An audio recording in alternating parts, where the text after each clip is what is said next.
Buonasera a tutti, benvenuti al nostro appuntamento del lunedì con la nutrizionista risponde. E oggi vorrei affrontare un argomento interessantissimo perché noi donne nella nostra vita affrontiamo varie fasi fisiologiche e una di queste che mi sta molto a cuore è la gravidanza. E perciò vorrei darvi qualche dritta su come mangiare durante la gravidanza. Cosa dobbiamo mangiare? Possiamo mangiare di tutto, possiamo stare a dieta. Ecco sì, in realtà bisogna mangiare bene già prima del concepimento. Poi non è necessario assolutamente mangiare per due, come si pensava un tempo, bensì bisogna mangiare due volte meglio. In realtà sia per la mamma che per il feto una sana alimentazione bilanciata, equilibrata, basta a sopperire a tutte le carenze.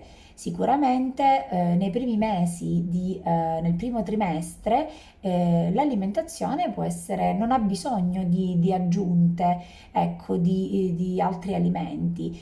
Successivamente si può pensare di aumentare un po' la quantità di calorie nell'arco della giornata.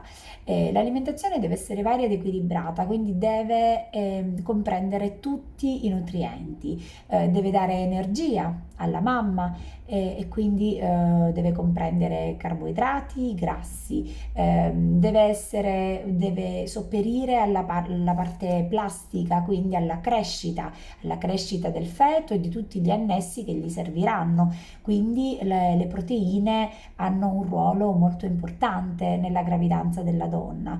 E poi per quanto riguarda i minerali e le vitamine, ricordiamo sempre che si trovano nella frutta, nella verdura e che sono dei cofattori delle reazioni che avvengono all'interno del nostro organismo. È fondamentale l'acqua, considerando che ogni reazione nell'organismo avviene in ambiente acquoso, è necessario che la nostra idratazione sia adeguata, quindi i 2 litri di acqua al giorno, gli 8 bicchieri di acqua sono necessari. E allora cosa in realtà dobbiamo mangiare? Partiamo sempre dai 5 pasti, quindi dalla prima colazione, 2 spuntini e 2 pasti principali. Non devono mancare, abbiamo detto, i carboidrati, quindi bisognerebbe scegliere carboidrati complessi, no? A discapito degli zuccheri semplici, quindi la pasta, il pane, e ad alternare a quelli integrali. Perché non mangiare del tutto integrale? Perché l'acido fitico contenuto in questi alimenti fa sì che all'interno, che a livello dell'intestino, non ci sia un assorbimento totale di quei micronutrienti che in realtà ci servono, ad esempio il ferro, no? E poi un'altra cosa, un altro nutriente fondamentale sono le proteine che servono proprio alla crescita del feto e sono quelle che subiscono un aumento di quantità durante le varie fasi della gravidanza. Non meno importante i grassi, ecco, scegliere grassi di origine vegetale a discapito di quelli animali, possibilmente oli extravergini di oliva con tutte le qualità che conosciamo bene, no? Quindi antiossidante, contiene tanta vitamina E, contiene l'olio cantale che è un antinfiammatorio naturale, quindi olio extravergine di oliva possibilmente messo di crudo sulle pietanze per mantenere intatte le sue proprietà. E poi tra i micronutrienti fondamentale importanza per esempio il ferro, perché durante la gravidanza si ha l'emodiluizione, quindi il nostro piccolo prende tutte le nostre riserve, quindi è necessario mangiare alimenti che contengono ferro, quindi per esempio la carne, soprattutto la carne rossa, i legumi, le verdure a foglia larga, no?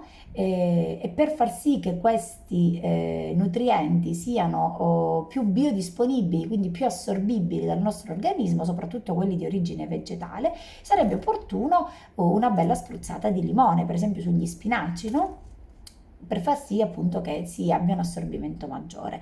Il calcio è fondamentale, quindi quegli alimenti, quali sono gli alimenti che contengono il calcio? I latticini, quindi il latte, ed è fondamentale, no? Lo iodio, per esempio, è importantissimo per la crescita del bimbo e per scongiurare tante patologie.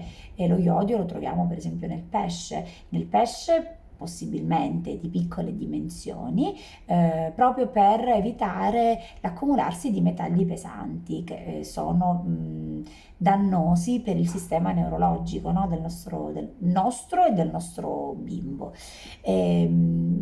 Tanti altri, per esempio le vitamine del gruppo B, le troviamo, per esempio la vitamina B12 la troviamo nella carne, quindi ma anche le altre vitamine del gruppo B che troviamo nei cereali, per esempio nei cereali integrali, nella verdura a foglia larga. E quindi tutta la nostra alimentazione deve essere equilibrata, deve contenere tutti i macroelementi e i microelementi. 3 porzioni al giorno di frutta e 2 di verdura.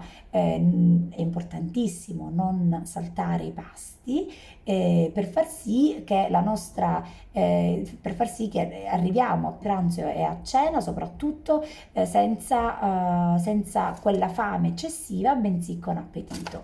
E poi l'ultima cosa che volevo dirvi, anche perché vi ho dato tante nozioni, quindi qualsiasi domanda voi potete contattarmi naturalmente, qualsiasi dubbio. Quello che vi volevo ricordare è che l'aumento di peso in gravidanza è fisiologico, perché giustamente insieme al nostro feto crescono tutti gli annessi che gli servono, quindi l'utero aumenta il volume del sangue, cresce la ghiandola mammaria, quindi si ha un aumento